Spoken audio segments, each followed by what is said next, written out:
Welcome to my YouTube channel. तर मी आज इथे बनवते भेंडीची भाजी. भेंडीची भाजी बनवण्यासाठी मी भेंडी स्वच्छ धुवून पुसून चिरून घेतली आहे.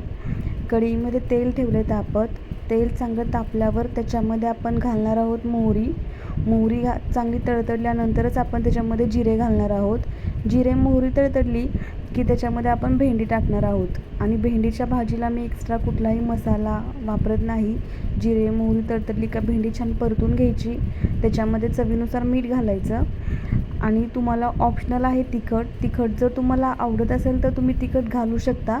आणि जरी तिखट नाही घातलं, नुसती मिठाची भेंडीसुद्धा खायला छान लागते. ही भाजी भाकरीबरोबर, चपातीबरोबर आणि खास करून ही भेंडीची भाजी मुलांच्या फार आवडीची असते. मला ही भाजी फार आवडते. आता भेंडीची भाजी आपली करून झालेली आहे. इथं मी करते चपाती मी लाटून घेते आहे. चपातीला तुम्ही तूप तेल तुमच्या चॉईसनुसार काही वापरू शकता. इथे चपाती माझी भाजून होत आहे.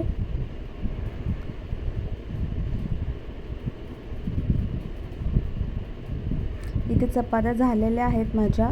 तर आता त्याच चपातीच्या तव्यावर माझ्याकडे रात्रीचा शिल्लक भात राहिला होता. तर मी वेस्टेज कुठलीही गोष्ट घालवत नाही. तर त्या चपातीच्या तव्यावरच मी तूप घातलं आहे. तुपामध्ये भरपूर जिरे घातले आहेत आणि जिऱ्यामध्ये कढीपत्ता घालणार आहोत.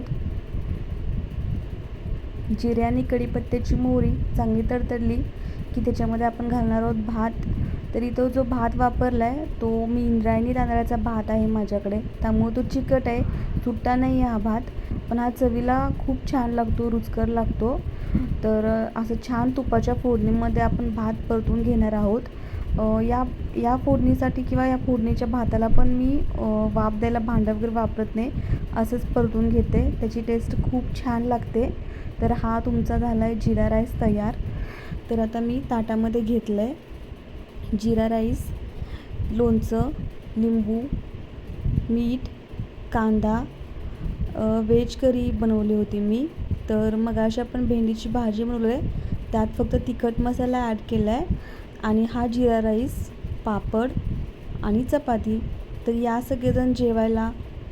तुम्हाला हा व्हिडिओ कसा वाटला नक्की सांगा आणि सबस्क्राईब करा.